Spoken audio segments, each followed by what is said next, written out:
calor abaixo. É o que tu falou mesmo, separação de variáveis e tudo mais, né? Sempre levando em conta as condições de contorno desse problema, né? Que estão citadas aqui, né? Em algumas pontas, tu tens zeros, né? Coisas assim, beleza? Sim. Então, vamos resolver aqui essa EDP. Uma EDP, equação diferencial parcial. Vamos começar com o processo de separação de variáveis, beleza? Então, nós temos o U, que é uma função que depende de x e de t, e nós vamos dizer que essa função é uma multiplicação de uma que depende de x por outra que depende só de t, né? Então vai ser o de xt. Isso aqui é uma mudança clássica que você provavelmente lembra, né? Beleza? Muito bem. Então agora vamos fazer a separação de variáveis, né? Uma vez que a gente sabe que é isso, né? E nós também sabemos que esses simbolozinhos aqui embaixo representam derivadas, né? No caso, a primeira é derivada em t, a outra é derivada em x. Nós temos, por exemplo, a equação do calor aqui, que mais apropriadamente é essa, né? As outras são condições de contorno. A gente pode dizer o seguinte, né, meu caro? Podemos dizer que de o tzinho de capa, não, capa é em Portugal, tô dando tanta aula para português. Isso aqui vai ficar o seguinte, esse mano a gente já sabe quem é, simplesmente esse cara aqui, só que é a derivada parcial em t. Então, vai ter a linhazinha aqui, certo? Ah, muito bem. Ah, muito bem. E tu sabe como é que vai ficar do outro lado? No caso do X, duas linhas no X. Sim, sim, sim, sim. Duas linhas no X, exatamente. Que vai ficar K, duas linhas no Xão, né? Isso aí. É, sim. Isso. Muito bem. Ah, agora, o que a gente vai fazer? Me diz aí. O que tu faria com esse carinha aqui? Agora jogaria ficaria X, duas linhas sobre o X e o T, linhas dividido pelo KT, né? Exato. Ô, tu tá bem, mano. Isso mesmo. Vai ficar telinha. Vou parar de levar o argumento ali. Levar só as letras mesmo. Tu já sabe o que tem no argumento. E aqui a gente vai fazer. Bem, isso aí é verdade. E agora, o que a gente pode fazer? Tem que ver quais são, como que a gente, como que respeita respeitando essa condição e usando as lá de cima, né? As condições que ele apresenta lá no Isso, início. exatamente. Mas agora eu já começo a me embolar, porque normalmente tem pessoas que falam assim, é só usar isso aqui que eu sei que vai dar isso aqui. Eu não costumo enxergar essas coisas. Ah, sim, bem. O que eu recomendo, né, nesse momento aqui, cara, é que você decore, sabe? Esse procedimento, como você pode ver, é uma receita de bolo. Ele vai sempre ser a mesma coisa, né? E qual é a Uhum. coisa aqui? A coisa é que de um lado você tem constantes de tempo e da outra constantes de posição, certo? A única forma delas serem iguais, a variação delas, né? Afinal de contas, estamos falando de derivada e tudo aqui, é que elas sejam iguais a uma constante. Não faria sentido se fosse diferente disso, tá? Tem que ser igual a uma constante. Isso você assume isso muitas vezes na matemática e na física, né? Então, basicamente é isso. Beleza? Quando aparecer uma situação como essa, você tem que igualar uma constante, tá bom?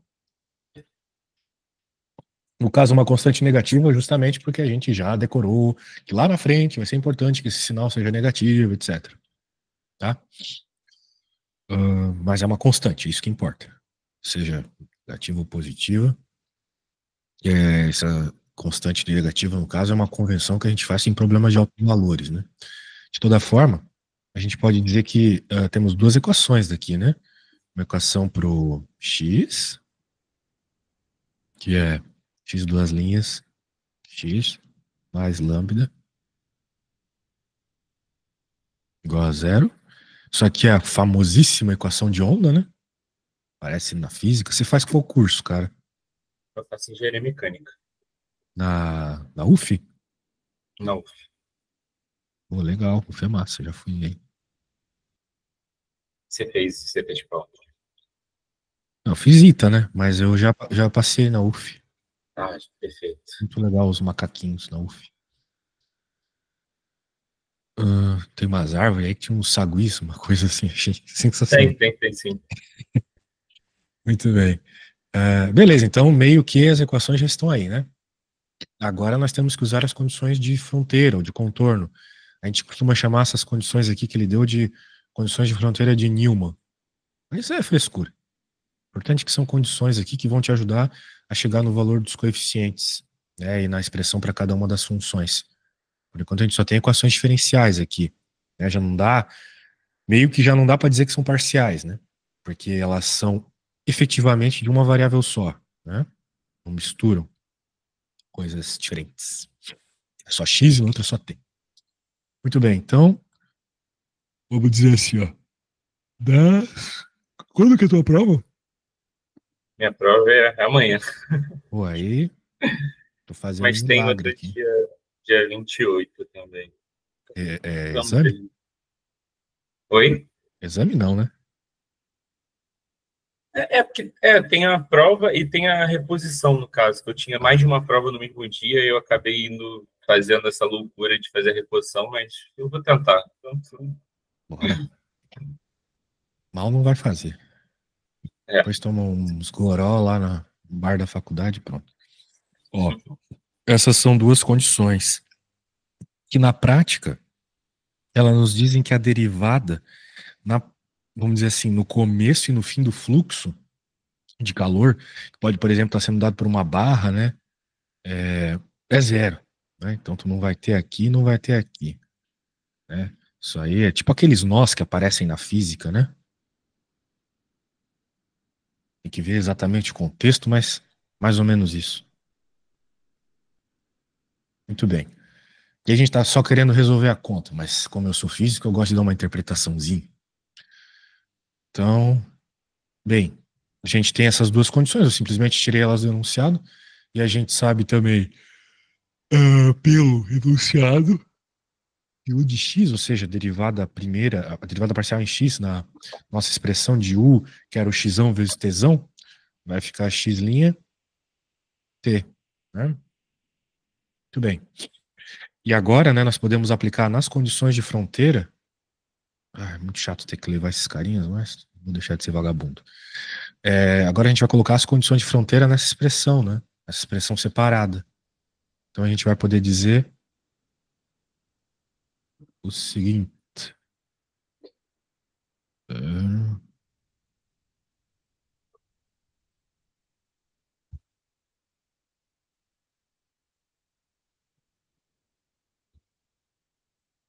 né? Porque a gente tem posição zero e tempo livre, né? Então nós temos essa primeira expressão. E a segunda expressão, obviamente, vai ser com Lzão. Tempo livre.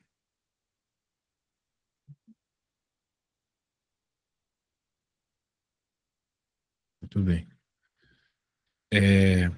Como a nossa equação diferencial ela ainda tem que satisfazer aquelas nossas duas equações diferenciais, elas ainda têm que satisfazer essas condições de contorno. Nós podemos pegar essas condições de contorno explícitas aqui e colocar lá naquela equação diferencial. Me diz uma coisa, alguma dúvida sobre o que aconteceu aqui? não. Basicamente, né, eu disse que esse cara, ele não pode ser zero, porque ele é livre, né, ele tem o valor livre, então seria meio que uma condição trivial, né, aquelas mesmas condições triviais da álgebra. Então, quem tem que ser zero são esses caras, né, porque eles que estão específicos num lugar, certo? Então, é isso. Agora, a gente tem que pegar isso e colocar lá na equação diferencial, claro que envolve o x, né, porque nós temos informações sobre x aqui. Então, na EDO do X.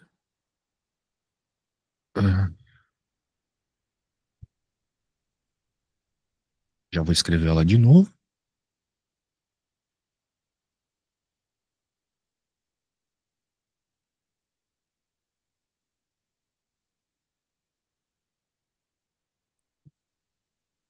Beleza. Qualquer dúvida, tu me para que eu explico, tá? Muito bem. Então, tá aí. Agora nós temos uma equação diferencial muito mais interessante, porque virou um PVI, né? Problema de valor inicial. Uma equação diferencial ordinária com condições de contorno, com duas condições de contorno aqui. Então a gente consegue achar valor de constante e tudo mais. Então, né? A primeira coisa que a gente pode perceber aqui, né, meu velho, como eu havia dito na hora que eu obtive essa equação, é que ela é uma equação de onda. Então, como ela é uma equação de onda, nós temos aquelas soluções para ondas, né? Lembra lá que tinha solução complexa, e tinha solução ordinária, né? Lá Isso de eu não lembro, equações diferenciais, isso, não é de cálculo 5, né?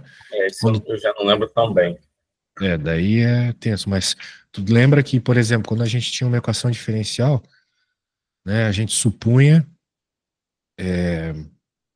qual letra eu posso usar aqui? Vou usar um Rzinho. O R vai ser o fator que eu estou procurando aqui. Ficava R ao quadrado mais lambda R igual. Não, mais lambda, desculpa. Igual a zero, lembra? Lambda, R, pô. 1, desculpa. Eu estou pegando essa equação e supondo a solução trivial, né? Qual que é a solução trivial de uma equação diferencial? É um E elevado à variável, certo? Isso aqui a gente aprende lá em EDO. Então, a gente já supõe isso, né? Sempre. É uma suposição que a gente pode fazer, né? E daí, quando a gente resolve isso, né, para encontrar quem são os coeficientes, nós obviamente obtemos uma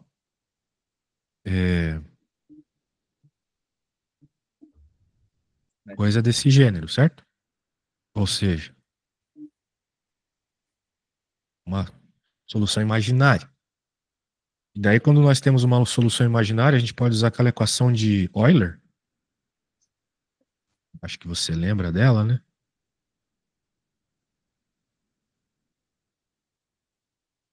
Transforma isso aqui.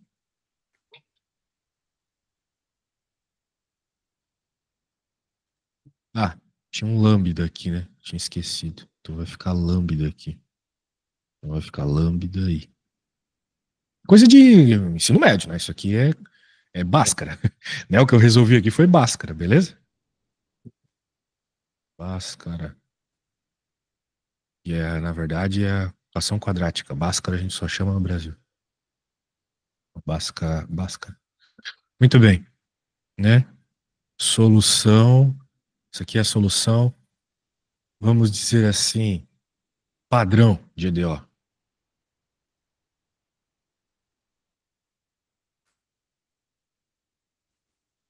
Que, como quando a pessoa está com o olho treinado, já vê que isso aqui é uma equação de onda, já sabe que isso aqui, né, pela própria equação de Euler, né, é, vai virar,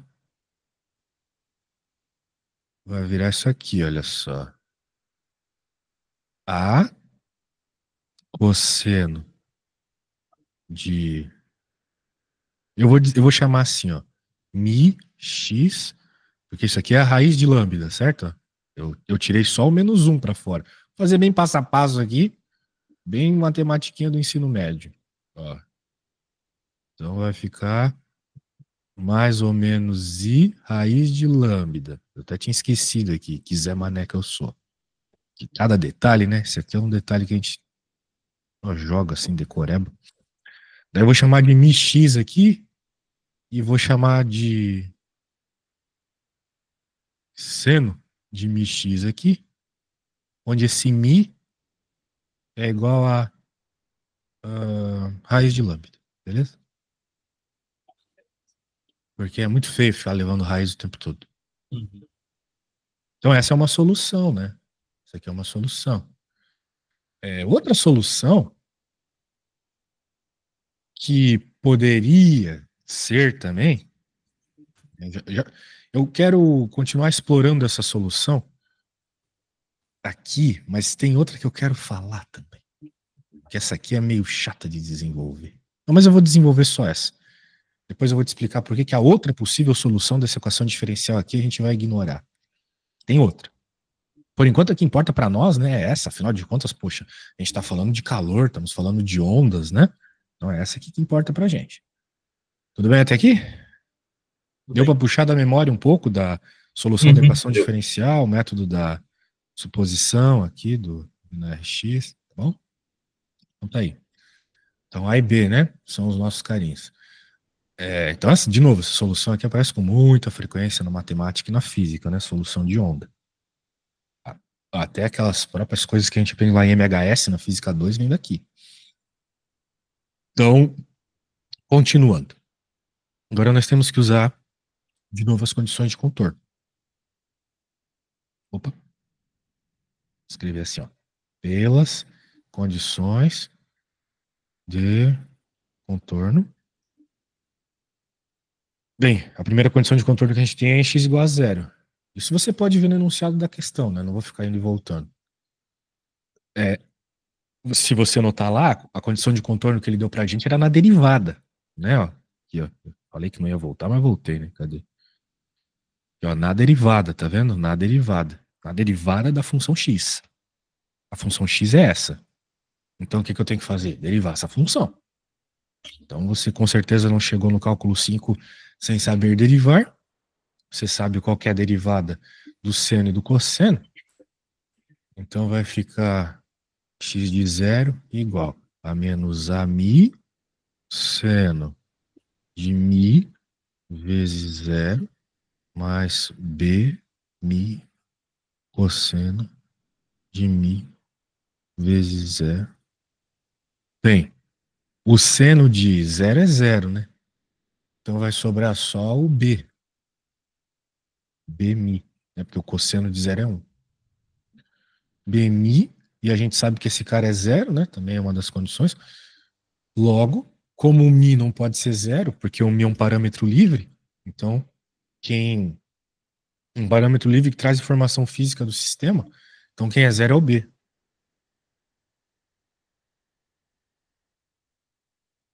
Tá bom? Vamos lembrar que o mi era o lambda, a raiz de lambda, que por sua vez era um elemento da equação diferencial que não pode ser zero, né? Senão a equação perde toda a característica de onda. Ok? Muito bem. Então, o que vai acontecer? Se o B é zero, significa que esse cara aqui morre, né? E a nossa equação diferencial vai ser só isso.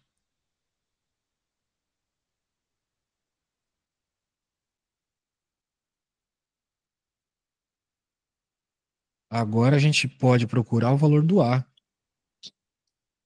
Nós sabemos a condição em x é igual a L.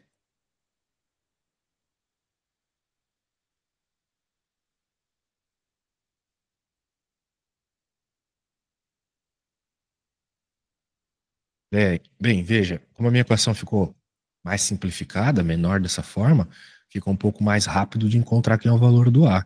Eu vou ali no x do cosseno, né, e substituo. Então, mas vamos lembrar que tem que pegar a derivada disso, né? Derivada do cosseno é menos seno, etc. Aquela história toda. Vai ficar seno de μl, né? Porque a informação que eu tenho sobre xl também é da derivada. Se você notou lá o que eu fiz aquela hora, você lembra disso. Também está no teu enunciado da questão. Então, beleza. Agora, o que acontece? Né? Obviamente, o A não pode ser zero, porque se o A fosse zero, a gente teria a solução trivial. Se o mi for zero, a gente nem começaria a equação diferencial. Então, quem que tem que ser zero? Né? Lembrando que isso aqui tudo é zero, né? Que é o que está lá no enunciado. Quem tem que ser zero é o seno. Concorda comigo? Faz sentido o que eu estou falando, mano? Tá. Então, seno de μl é igual a zero. Muito bem.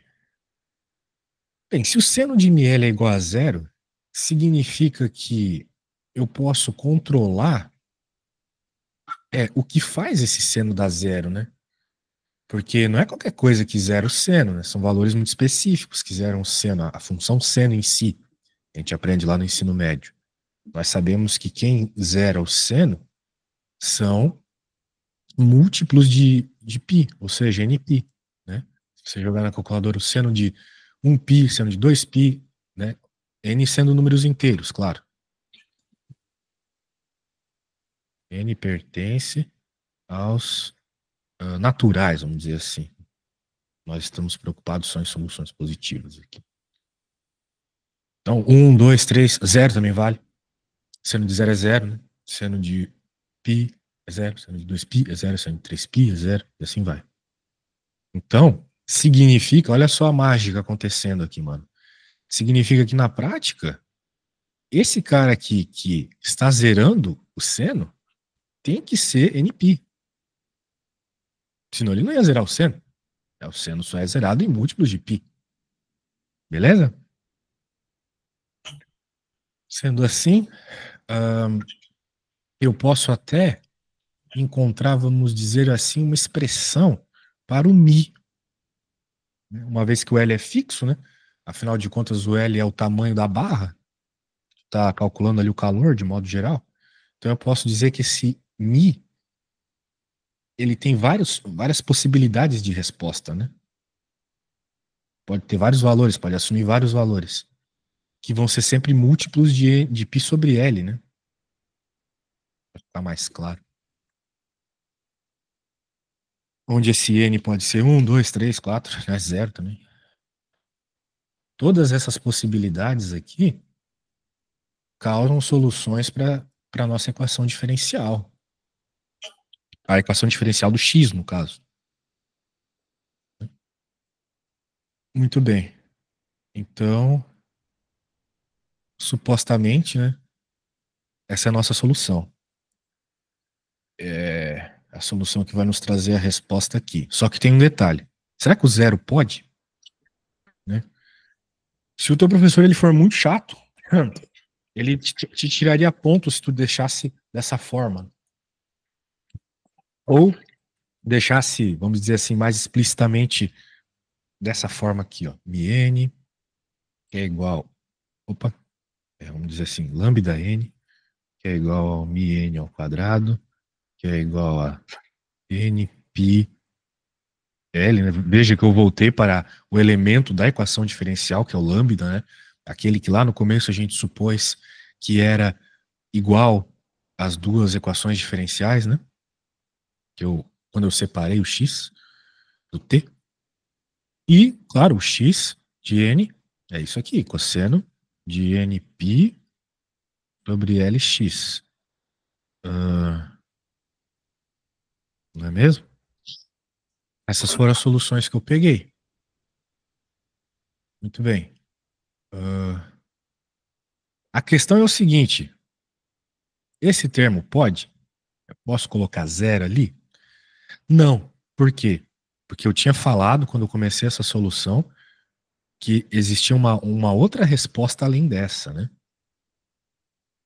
E é ela que eu vou falar agora. Só que ela é bem simples, né? Quando a gente fez essa conta, durante toda a conta eu fiquei falando assim, o lambda não pode ser zero, o lambda não pode ser zero. Senão perderia a característica de onda. Mas e se ele for zero, né?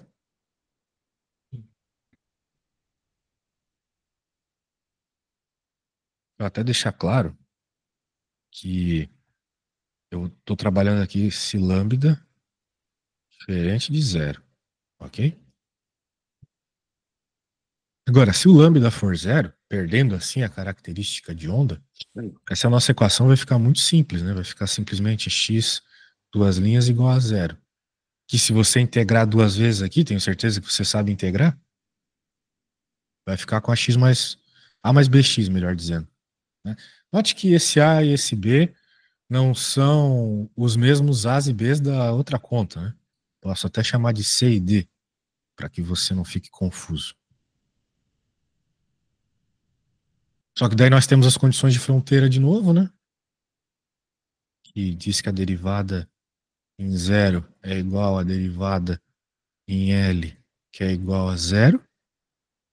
Claro que se você jogar esses valores ali, isso pode ficar como um exercício para você. Você vai chegar que D é igual a zero, tá bom? Só substituir os valores ali, você vai perceber isso. E se o D é zero, então vai significar que X é igual a A, que é constante. Então, diferente do que eu, por exemplo, obtive aqui, que é uma solução física muito mais interessante, né? Onde nós temos várias possibilidades, vários nós de resposta, né? Aqueles mesmos nós que a gente aprende na física. Isso que significa esses N's aqui. Lembra lá que quando a gente está estudando Física Geral 2, ou mesmo no ensino médio, que tem aqueles N's lá na equação da frequência? São esses caras aqui. No caso, esse seria igual a C, no caso. Esse A seria o C. Isso. Comi bola. Desculpa isso aí. Você, desculpa. C. Então é isso. Então, qual é a conclusão que eu tiro disso aqui, né? Que ela, querendo ou não, satisfaz as condições de Newman, né? Então, só que elas vão satisfazer para o lambda igual a zero, que é o único que eu supus para fazer essa conta aqui. Então, eu vou dizer assim, logo, em lambda igual a zero, a solução é constante. Muito bem. Ok? Então, você vai ter que dizer que essa solução aqui é para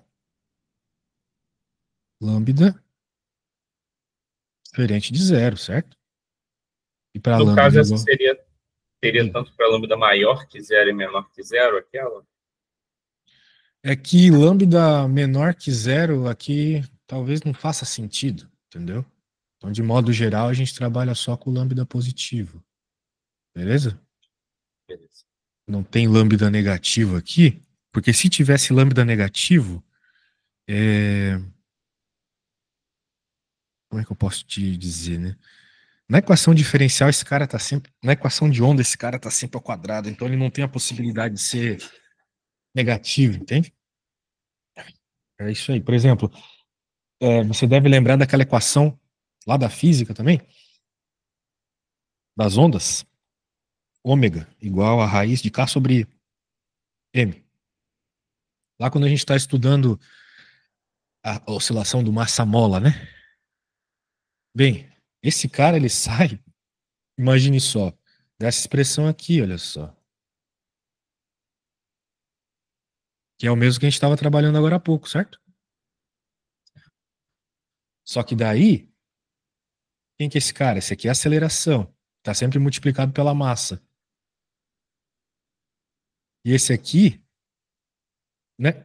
Vamos dizer assim, a expressão fica desse jeito. Mas ela surgiu de onde? Ela surgiu da segunda lei de Newton. MA igual a lei de Hooke, menos KX. Então daí quando eu passo o K para outro lado e divido todo mundo por M por K, né? Fica esse cara. E a questão também é que você deve lembrar lá da física geral 1, da física geral 2, que a equação da posição no movimento harmônico simples é um seno de ômega t. Mesmo? Ou cosseno, tanto faz. Então esse ômega, como foi derivado duas vezes, sai duas vezes para fora, fica ao quadrado. Então é de praxe, de modo geral, que esse cara aqui seja sempre positivo para que tenha soluções oscilantes, beleza? Note que durante todo esse processo eu fiz só eu fiz só o X, né? Supostamente tinha que fazer o T também, não é mesmo? E note também que eu já completei a folha toda aqui. Então, por hora, eu vou salvar esse negócio e vou te mandar. Eu já vou começar a próxima parte, né, dessa primeira questão. E só que eu preciso ir no banheiro rapidinho, beleza? Então, enquanto isso, aí dá uma respirada, ver se entendeu tudo que eu falei ali. Que agora vai ser de novo bem parecido, né? Você já sabe mais ou menos os passos. Vai ser um pouco mais fácil. E daí a gente continua. Só um instante.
Muito bem, voltei, cara. Desculpa, eu tô meio mal do estômago. Ah, agora é o seguinte, nós temos uma outra equação diferencial, que eu vou ter que roubar aqui do arquivo que eu te mandei já. Deixa eu abrir aqui. A outra equação diferencial era esta.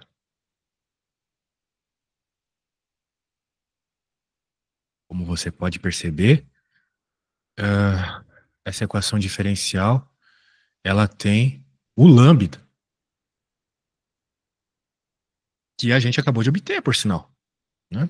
De novo, se eu abrir aqui o que eu fiz para você, o lambda é isso.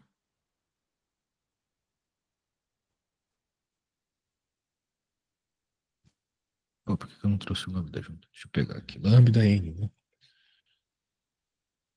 Maravilha. Agora, como é que resolve isso? Essa aqui, querendo ou não, é a primeira equação diferencial que a gente aprende quando está lá no curso de EDO, que é aquela que resolve por separação de variáveis, né? D, T, dtzinho igual a menos K, dá essa parada toda aqui. Estou passando para o outro lado todo esse termo, beleza?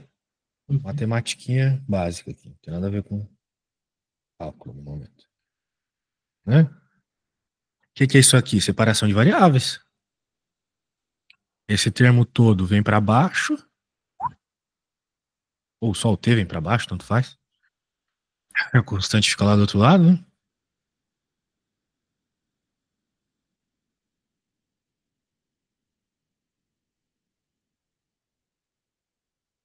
E o dt que estava aqui vem para cá. Agora, como eu tenho separado, né, as variáveis de cada lado, eu posso integrar. Isso aqui fica como tarefinha para ti. A gente vai chegar em t igual a e, né? Porque vai rolar um ln, daí tu vai ter que usar a propriedade do e para tirar as coisas de dentro do argumento da ln, etc. Vai ficar menos k. Esse próprio cara que eu acho melhor chamar de lambda n mesmo, para não ficar escrevendo um monte de coisa. T vezes uma constante. Ok? Uhum. Vai ficar isso. Eu vou colocar n aqui, porque, de novo, né? O lambda é um parâmetro que pode ser controlado, né? Ele é controlado pelo valor do n. Isso aqui é um n, tá? Ah, então, agora a gente pode completar a conta aqui. Eu tenho alguns passos, né, para completar. A gente pode lembrar que o que nós estávamos procurando era essa expressão aqui. E eu tenho esse termo que é o t, então eu posso colocar ele aqui. Porra, isso aqui vai ficar apertado. Esse termo aqui.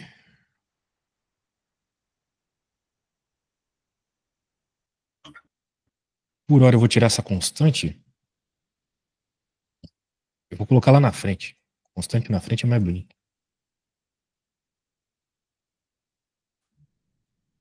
E a outra solução multiplicada, né? Vamos lembrar que o mi, né? Esse uzinho ali de solução é o x vezes o t grande. E a solução do x é esse cosseno de nπx sobre L. Então eu tô só multiplicando as soluções, tá vendo, cara?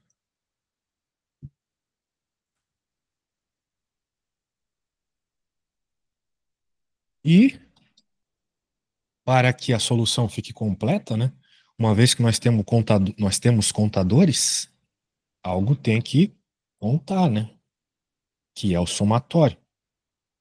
Tanto é que a gente fala que essa aqui é a solução completa via soma dos modos. Modo de cada possibilidade aqui, né? Todas as possibilidades estão aqui. Muito bem. Só que a gente ainda tem uma condição inicial, né? Não usamos. Se a gente voltar lá, temos essa condição inicial aqui, olha só. Quase esquecida. Tá lá na tua folha. Opa. Bem. Bem, então agora, né, a gente pode comparar isto com a coisa que a gente acabou de obter. Coisa que a gente acabou de obter tem cosseno. Legal. Tem L embaixo, tem π. Muito bem. Vamos lembrar que tudo isso aí que eu acabei de falar, né, está sendo relacionado com o fato de quando o tempo é zero, né? Então, o start aqui da coisa. Então, vamos colocar tempo zero na nossa expressão.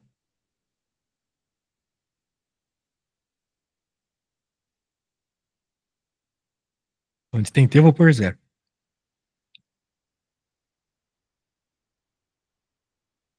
Cara, que conta longa, hein? E eu juro que eu não tô te enrolando, hein? Tô fazendo o mais rápido que eu posso.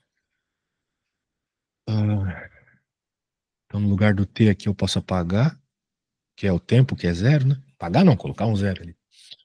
E a gente sabe que quando a gente eleva um e a zero, ele vira um, né? Tudo nele vira um. Então, na prática, essa solução aqui virou a série do n igual a zero, cosseno de nπ sobre Lx. Muito bem. Veja quem é esse cara. Esse cara é o mi. É u. Estou usando o mi onde não é. É u. É u. U x0, né? A expressão que o problema nos pedia para obter. Então, supostamente, esses dois caras são iguais. Estamos falando da mesma coisa. O problema é que eu esqueci de escrever aqui, mas tem uma constante. Tem o CN. Também depende do contador. Né? O CN está aqui, eu só tinha esquecido de trazer ele. E agora, o que a gente vai ter que fazer então? Comparar essa solução específica, que é o cosseno 3π sobre Lx,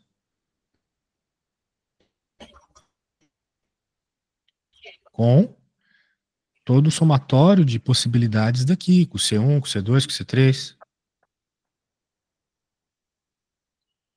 Lembrando que a gente começa do 1, né? Por aquele argumento que eu já te dei. Tá entendendo o que eu tô fazendo, mano?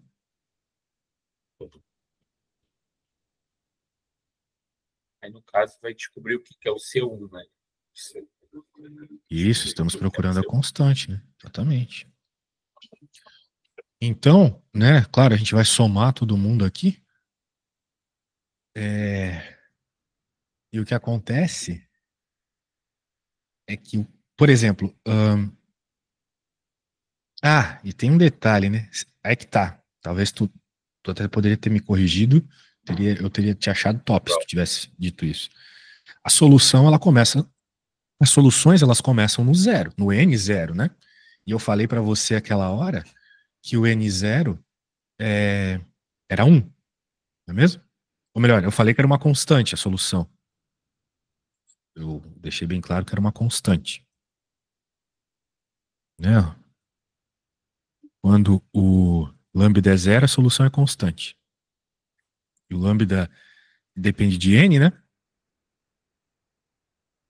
Então, se o n for zero, o lambda é zero, solução constante. Note o que acontece. Olha só que interessante. O que acontece com o n0 aqui? Né? Eu não coloquei ele, mas poderia ter colocado, né?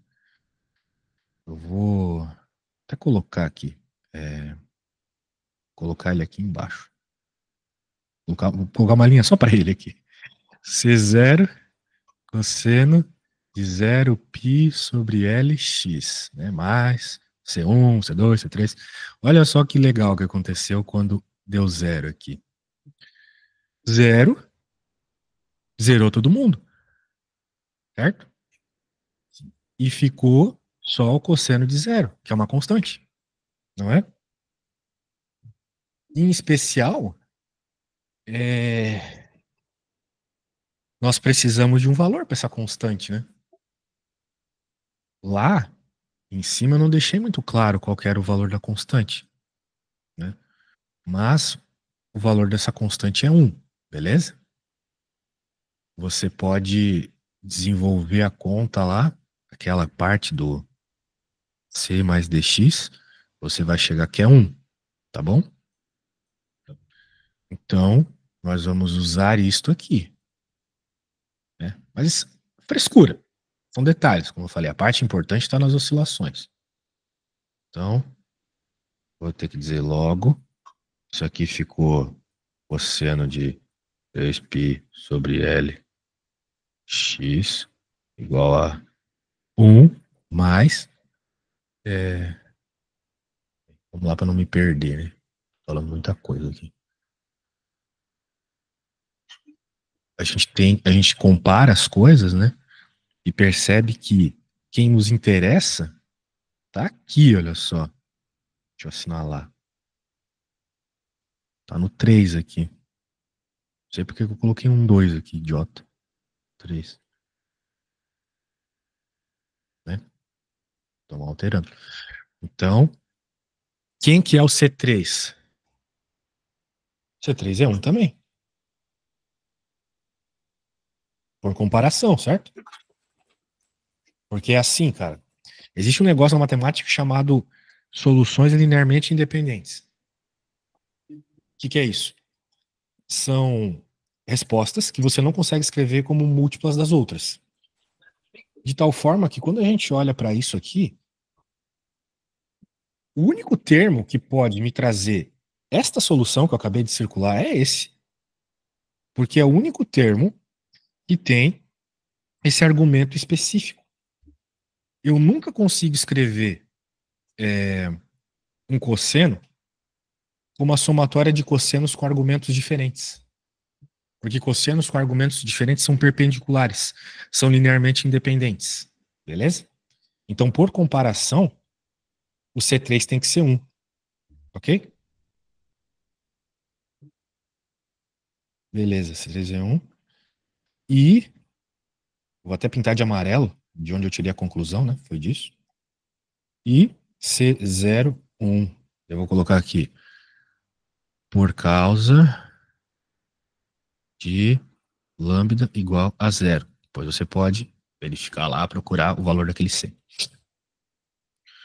Então, beleza, nós temos essas duas soluções.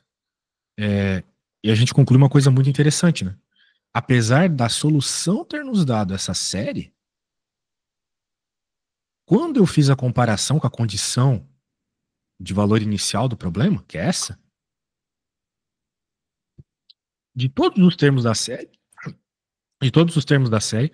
o único que me traz coeficiente para a solução, para o problema de valor inicial desse problema, é esse aqui, de todos os infinitos termos desse somatório. O único que me traz é o que tem 3. Muito bem. Portanto, finalmente, eu posso dizer que a solução, então, vai ser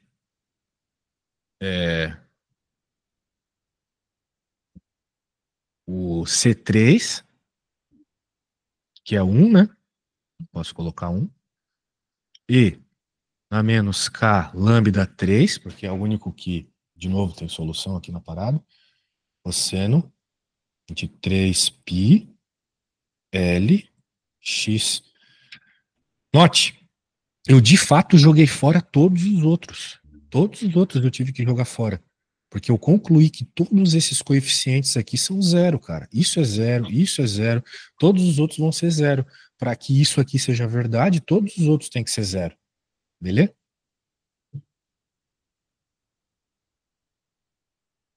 Sendo assim, sendo assim, essa aqui é a resposta final. Beleza? Posso tentar deixá-la um pouco mais bonitinha? E vou colocar assim: exp menos k 3π L. Lembrando que esse lambda é esses πLs aí, né? Cosseno 3π Lx. Beleza? Então essa é a solução, meu caro. Agora sim. Bem, como você pode notar, né? Foi bem longo aqui, porque essas contas são longas mesmo. Para aprender elas necessita de bastante concentração ou decorar as coisas, né? Como você viu, tem muitos passos decorados. Beleza? Beleza. Então é isso aí. Muito bem, cara. Acho que por hoje é isso. Mas, se você quiser, eu posso fazer as outras soluções para você em PDF. A gente só acerta um valor, você diz as que você quiser. Eu escrevo assim bem passo a passo, tá bom? Vou te enviar aqui. Quais seriam os valores? Tem que ver o tempo que eu demoro para fazer, né? Por exemplo, PDF. Sei, mano. Bem, eu posso fazer pelo preço de uma aula mesmo. Tu quer só aquelas 3, né? É, porque Fala eu lá. acho que seriam as mais que serviriam mais de base para minha prova mesmo. Também acho. Porque eu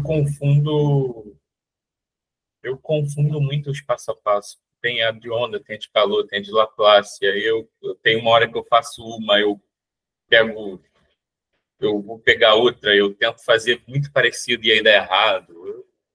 Eu tenho muita dificuldade de me organizar durante essas questões. É normal, cara. O procedimento aí é bem cheio de passos, né? Como você viu ali. Tem que. Sim. Eu que já tenho confiança, né? Porque trabalho com isso, eu vou reto.